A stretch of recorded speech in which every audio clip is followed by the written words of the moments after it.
Então, outro dia eu acordei e eu tava, sempre eu acordo, né? Ouço Deus falando e ele falou pra mim, eu fiquei com preguiça de vir estar com ele, ter meu encontro com ele de manhã. E ele disse pra mim, de repente ele falou, estou à porta e bato. Aquele que abrir a porta, eu entrarei e cearei com ele. E eu sabia que ele estava chamando a minha atenção.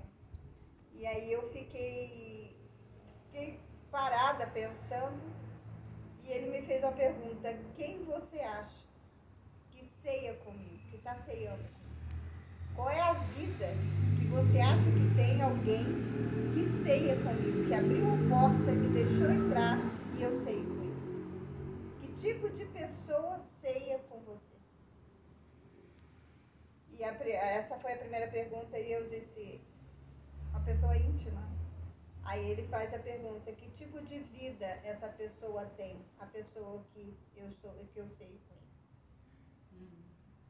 E isso me deixou chocada, porque eu pensei, cara, quantas pessoas, fiquei buscando, né? Quantas pessoas não estão abrindo a porta, quantas pessoas não têm Jesus ceando com elas todos os dias. Porque não tem ele na intimidade da sua própria vida. Que tipo de pessoa, como é que é essa vida? E eu comecei a buscar alguém que pudesse ser um exemplo. E aí eu lembrei do Richard. E eu perguntei para ele, o Richard seria essa pessoa, é o tipo da vida? E ele falou sim. E eu falei, uau, né? E aí o Thiago agora estava perguntando. O que tem que fazer para cear com ele? E aí eu estava lembrando do azeite. Como é que a gente sabe, né, que Jesus está ceando conosco? Quando a gente não tem pouco azeite, quando a gente não se contenta com pouco azeite. Entende? Quando a gente quer mais e mais e mais. Porque imagina, Jesus ceando com você todos os dias. Você vai querer mais e mais e mais dele. E aí a gente estava falando, né, que... Então tá, onde é que ele está então na nossa vida? Batendo a porta. E aí a gente também chegou à conclusão de que a gente está até respondendo, peraí, eu vou abrir, calma, eu já estou abrindo. E Jesus está batendo a porta. Porque foi exatamente assim que ele começou. Estou à porta e bato. Aquele que abrir, eu entrarei e cearei com ele. Que a gente possa abrir a porta. Ele só vai entrar se a gente deixar. Eu acho que a gente está fazendo bem isso agora. Sabe? Eu entendo que a gente está fazendo bem isso agora. A gente está sentando, ceando. Inclusive a porta aberta. Uhum. E a porta já está aberta. Verdade, a gente está fazendo. Olha só. A gente só tem que continuar. Em nossas vidas particulares. Em nossas vidas particulares, exatamente. De que forma desenvolver essa intimidade? Na perseverança de momentos com ele. Então, mas de que forma criar esses momentos com ele? Achar um tempo para você. Eu, pelo menos, o meu tempo que eu achei foi 5h20 da manhã e vim aqui. E eu tenho falhado muito nesse negócio. E foi por isso que ele falou para mim, estou à porta e bato. Eu acho que é um monte de coisas junto.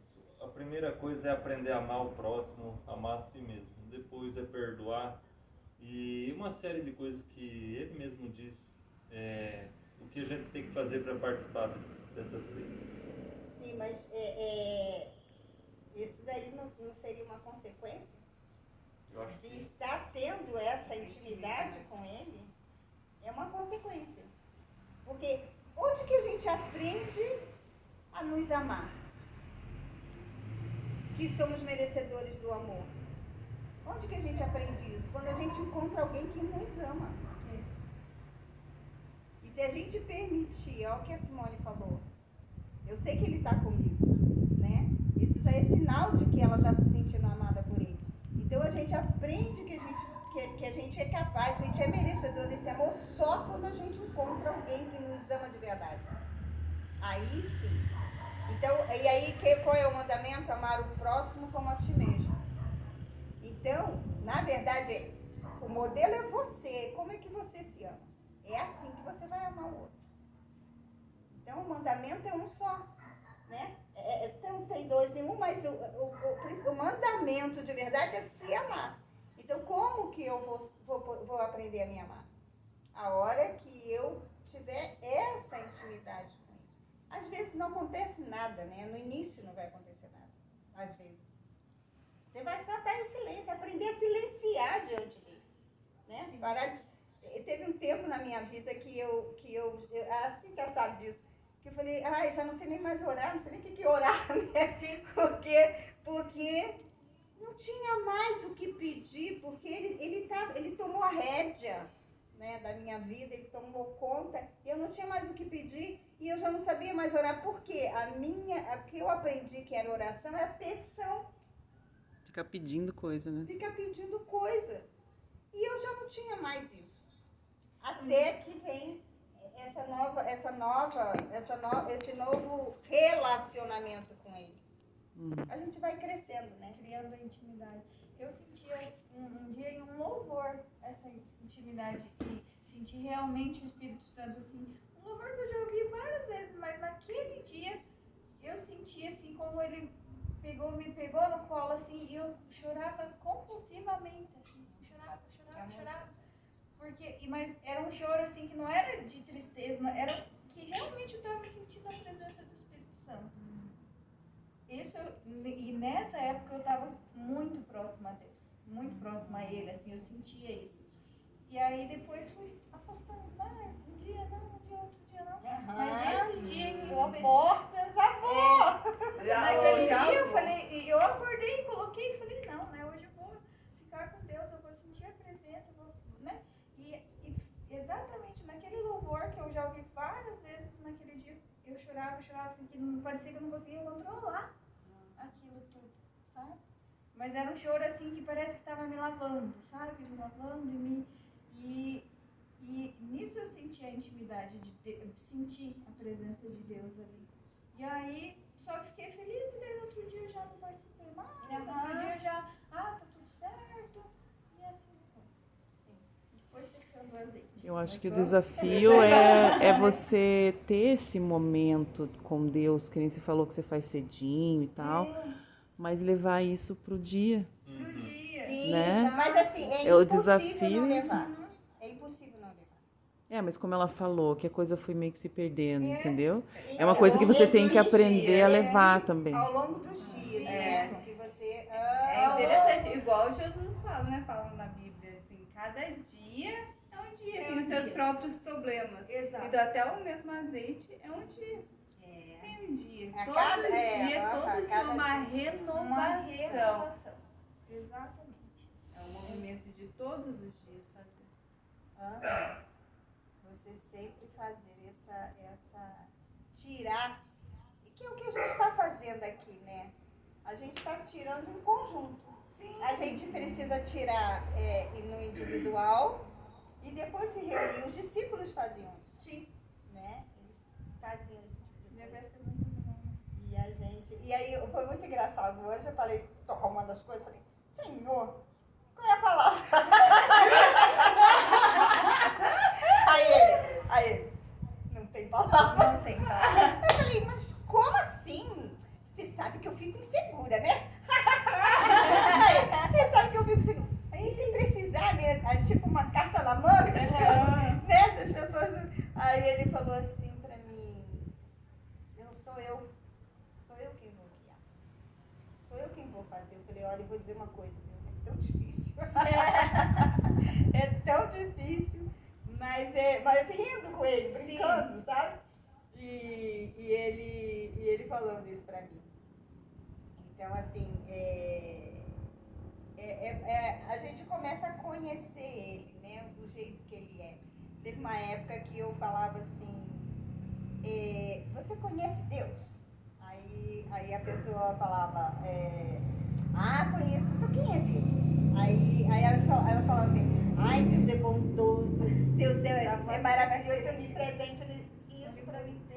Isso pra mim não tinha muito valor. Eu queria uma coisa Superficial demais, né? Eu queria uma pessoa, eu queria que me apresentassem a pessoa de Jesus.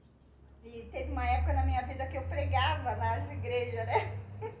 Eu fazia uma confusão danada que eu botava, você já sabe disso, botava Abraão na Arca de Noé. Ah, sim, Eu você fazia falou. essas loucuras todas, eu falava, ó, aí o pessoal morria de rir.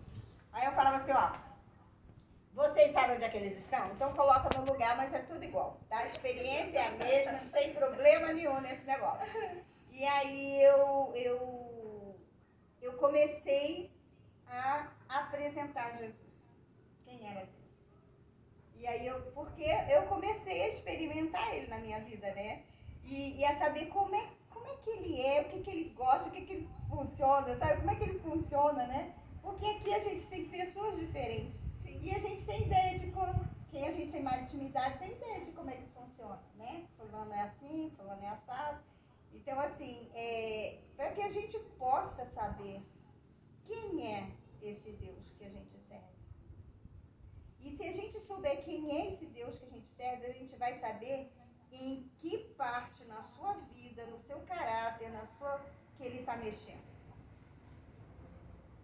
Porque a gente sabe o que o outro está fazendo na sua vida, né?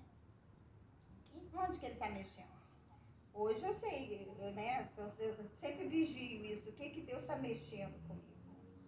O que Deus está mexendo contigo? Na verdade, ele tá, eu não sei dizer se ele tá mexendo, mas eu acho que ele tá construindo uma coisa tão boa, assim, sabe? Que tá tão... Porque era tudo que na minha mente eu tava esperando e não sabia aonde encontrar. Foi o que eu falei no primeiro dia, que eu queria um lugar onde a gente pudesse falar de Deus, onde, eu até comentava com a minha amiga, assim, onde... Mas aqui eu falei que eu ia fundar a minha própria igreja, porque eu tenho esses princípios, mas são outros que não... Em nenhuma igreja eu concordava com outros princípios, né? Sim. E aí, quando foi acontecendo, quando a minha irmã falou da Cíntia, daí quando ela já falou daqui, sabe, tá tudo acontecendo e eu tô maravilhada. Tô muito feliz mesmo, muito grata a Deus, assim, que ele tá construindo uma coisa muito linda pra mim, isso eu tenho certeza. E você, Cíntia, o que Deus está mexendo em você? Hoje, eu acho que proximidade com ele. Mais conhecimento, mais profundidade nele. Cada vez mais. É isso que eu vejo. Me juntar a ele em direção, mas mesma coisa, aprendendo a ser generosa. A olhar o outro com amor, mas tendo a conexão direta com ele. Eu acho que é esse o movimento. Sem tentar buscar nas outras pessoas aquilo que só ele tem pra dar.